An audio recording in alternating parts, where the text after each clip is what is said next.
Oggi vi parlo di un altro libro del Nuovo Testamento. La terza lettera di Giovanni.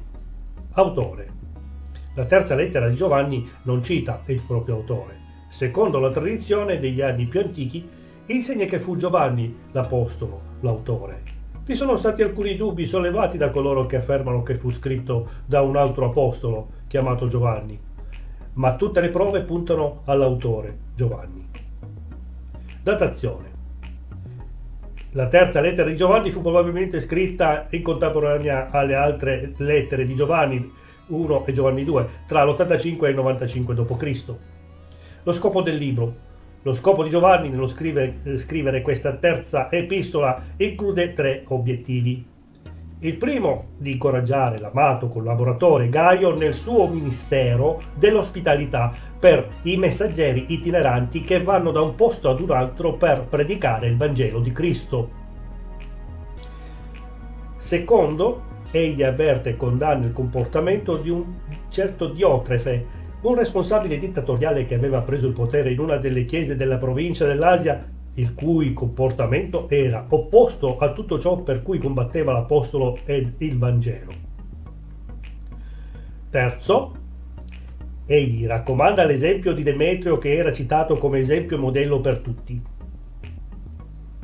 I versetti chiave. 3 Giovanni 4. Non ho gioia più grande di questa sapere che i miei figli camminano nella verità. Terzo Giovanni 11.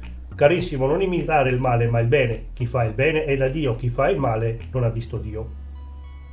Breve riassunto.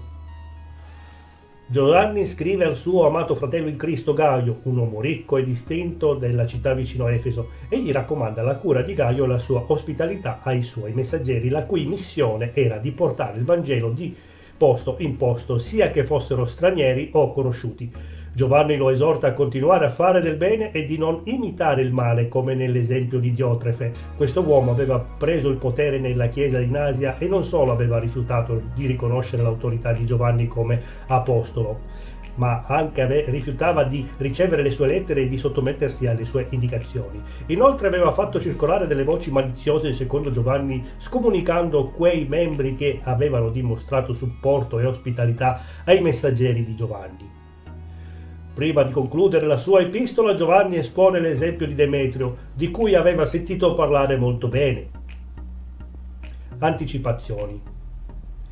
Il tema dell'ospitalità verso gli stranieri ha numerosi precedenti anche nell'Antico Testamento. In Israele, tra gli atti di ospitalità, c'era anche l'umile e gentile accoglienza di stranieri per offrire loro cibo, riparo e protezione. Genesi 18:2-8, 19:1-8, Giobbe 31, 16-23, 31-32. Inoltre l'Antico Testamento ritrae gli israeliti come un popolo straniero e sempre dipendente dall'ospitalità di Dio. Salmo 39:12. Quest'ultimo è colui che soddisfa amorevolmente i loro bisogni, salvandoli dall'Egitto, provvedendo per loro il cibo e i loro vestiti nel deserto. Esodo 16, Deuteronomio 8:25. Applicazione pratica. Come sempre Giovanni enfatizza l'importanza di camminare nella verità del Vangelo. L'ospitalità, il supporto e l'incoraggiamento per i nostri fratelli cristiani sono alcuni dei precetti più importanti nell'insegnamento di Cristo. Evidentemente Gaio era un incredibile esempio di questo ministero. Ugualmente noi dovremo agire allo stesso modo ogni volta possibile, accogliendo missionari, predicatori e stranieri in visita, se siamo sicuri che sono veri credenti.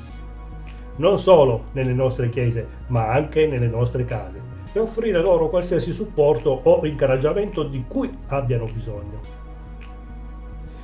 Inoltre dobbiamo sempre fare attenzione a seguire solo l'esempio delle parole o azioni che rispecchiano il Vangelo e discernere quegli atteggiamenti che si allontanano dall'insegnamento di Gesù, come il cattivo esempio di Diotrefe.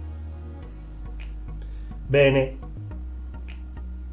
grazie a tutti per avermi seguito, tante benedizioni e spero che il video vi sia piaciuto e di essere stato abbastanza chiaro. Se avete domande e o suggerimenti scrivetemi anche sulla mia pagina Facebook di Chiesa Cristiana Evangelica d'Italia. Iscrivetevi anche sul mio canale YouTube, mi trovate col mio nome Bruno Pepi. dove potrete trovare tutti i video precedenti sia nella serie del Vecchio Testamento che del Nuovo Testamento. Arrivederci a tutti da Bruno Pepi, al prossimo video.